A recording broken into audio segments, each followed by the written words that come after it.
Hello Indian aspirants. आज हम अपना नेक्स्ट टॉपिक शुरू करने जा रहे हैं सातवाहन साम्राज्य मतलब सातवाहन एम्पायर।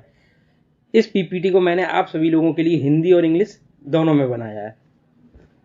ठीक है, चलिए अब देखते हैं हम इसमें सबसे पहले क्या पढ़ेंगे। मैं अपने आगे हिंदी वाली पीपीटी को खोल के रखूंगा।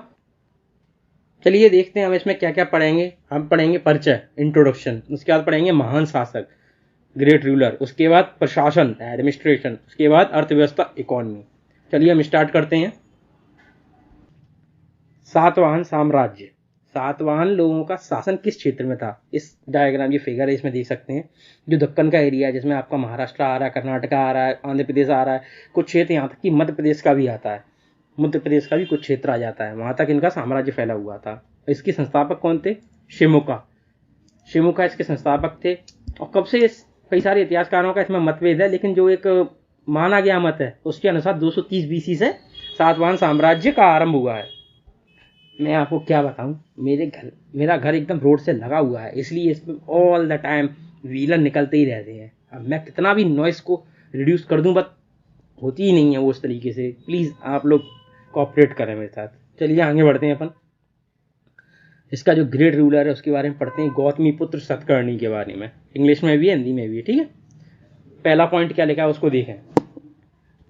वह गौतमीपुत्र सतकर्णी जो था ना, उसने पहली बार कहा था सातवाहनों को कि हम ब्राह्मण हैं।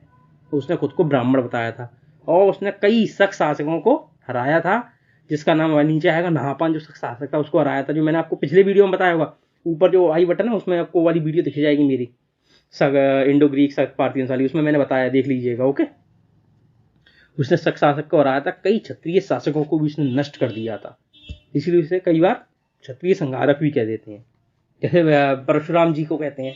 ठीक है, देन चलिए आगे बढ़ते। सेकंड पॉइंट, दूसरा पॉइंट, ऐसा माना जाता है कि उसने क्षयरात वंश, जो शक वंश था, मैंने आपको क्षयरात नहापान शासक को हराया शक वंश के, और उसके जो सिक्के थे चांदी के, करीब 800 सिक्के, उनको पुनः अपने नाम से प्रतिपादित कर दिया और बाजार में चला दिया। इसलिए इतिहासकारों को उन सिक्कों पर देखने को मिला है कि उन सिक्कों को दोबारा से गढ़ा गया है। ठीक है, दोबारा से मिंट किया गया है, इसलिए उस पर ऐसे सबूत मिलते हैं। ठीक है, तीसरा बिंदु, उसका राज्य दक्षिण में कहां तक फैला था? कृष्णा नदी तक। उत्तर में मालवा तक, सौराष्ट्र, और पूर्व में, मतलब उत्तर में मालवा और सौराष्ट्र, सौराष्ट्र कहां का? गुजरात वाला क्षेत्र। ठीक है, और पूर्व में बरार तक, और पश्चिम में कोंकण मतलब गोवा वाला क्षेत्र, और बरार कहां पे? बिहार वाला। ठीक है, चौथा बिंदु, उसकी मां गौतमी थी जिसने नासिक शिलालेख बनवाया। उसने अपने पुत्र की प्रशंसा की कि उसने शकों को हराया, उसने लोगों की ऐसे सहायता की, इस तरीके की बातें लिखी अपने पुत्र के बारे में। वही लिखा है उस नासिक शिलालेख में। गौतमी पुत्र सतकर्णी को नासिक शिलालेख में गौतमी पुत्र सतकर्णी को शकों, पहलवों, यवनों, जिन्हें यूनानी इंडो ग्रीक कहते हैं, उन सबका विध्वंसक कहा गया है, मतलब उनका विध्वंस करने वाला, नष्ट करने वाला। ठीक है, पांचवा बिंदु, उसने 2 उपाधियां ली, राजराजा और महाराजा की। छठा बिंदु, उसका एक शिलालेख है कारले शिलालेख, जिसमें हमको देखने को मिलता है कि उसने बौद्ध भिक्षुओं को भूमि दान में दी थी। कहां पे दी थी उसके बारे में उल्लेख होगा, लेकिन ये कारले शिलालेख हमको मिला है पुणे के पास। ठीक है, सातवां बिंदु, उसका उत्तराधिकारी वशिष्ठ पुत्र श्री पुलवामी था।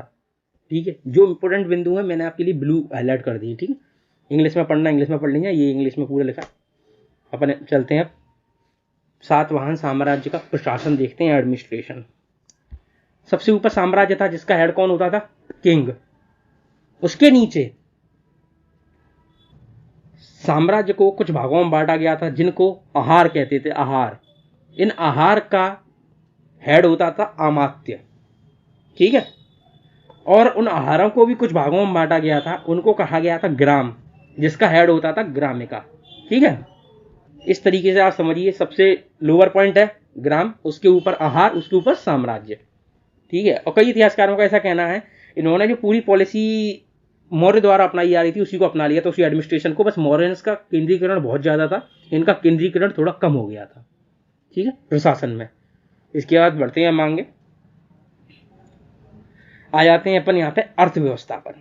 ठीक, मतलब इकोनॉमी। पहला बिंदु पढ़िए, हिंदी में लिखा है, आप लोग अच्छे से पढ़ भी सकते हैं।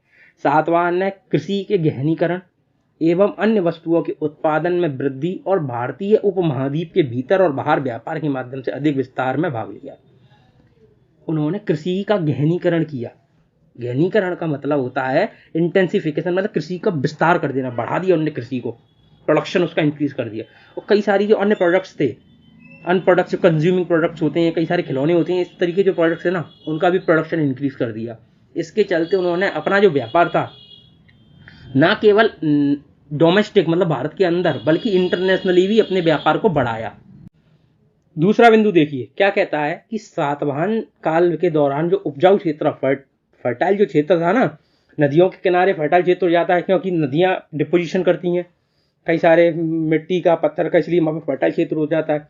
तो उन क्षेत्रों में बस्तियों का काफी तेजी से उभार हुआ, कई सारे हैबिटेशन बने वहां पे, मतलब बस्तियां, हैबिटेशन मतलब रहने लगे लोग वहां पे।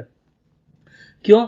क्योंकि सातवाहन लोगों ने वनों की कटाई की, तो वहां पे समतलीकरण हो गया, एग्रीकल्चरल लैंड बन गई। उन्होंने इरिगेशन सिस्टम अच्छा कर दिया जलाशय बना के, जिसके चलते कृषि उपयोग के लिए जो भूमि थी अधिक आ गई, प्रोडक्शन ज्यादा होने लगा, लोगों की बस्तियां बनने लगी, वहां पे शहरीकरण होने लगा। ठीक है। तीसरा बिंदु, इसी में ए वाले में मैंने आपको बताया, पढ़िएगा। तीसरा बिंदु देखिए, सातवाहनों ने भारतीय समुद्री तटों पर नियंत्रित किया। मतलब सातवाहनों ने जो समुद्री तट थे दक्षिण भारत के, उन पर अपना नियंत्रण किया, जिसके चलते जो रोमन साम्राज्य के साथ जो व्यापार था उस पर वो हावी हो गए, मतलब उनका एकाधिकार हो गया उन पर। ठीक है। ए पॉइंट देखिए, ए क्या लिखा है ए में, एरीथियन सागर के पेरिप्लस में दो महत्वपूर्ण सातवाहन व्यापार केंद्रों का उल्लेख है। दो, एक का नाम है प्रतिष्ठान, एक का नाम है टेगारा। आपसे कई बार पूछा जा सकता है पीएससी या यूपीसी में, एरियन सागर के पेरिप्लस में निम्न में से किन केंद्रों का उल्लेख है, व्यापार केंद्रों का। ऑप्शन दे देंगे आपको, उनमें से बोलेंगे 1 2 2 3 करके, तो प्रतिष्ठान और टेगारा।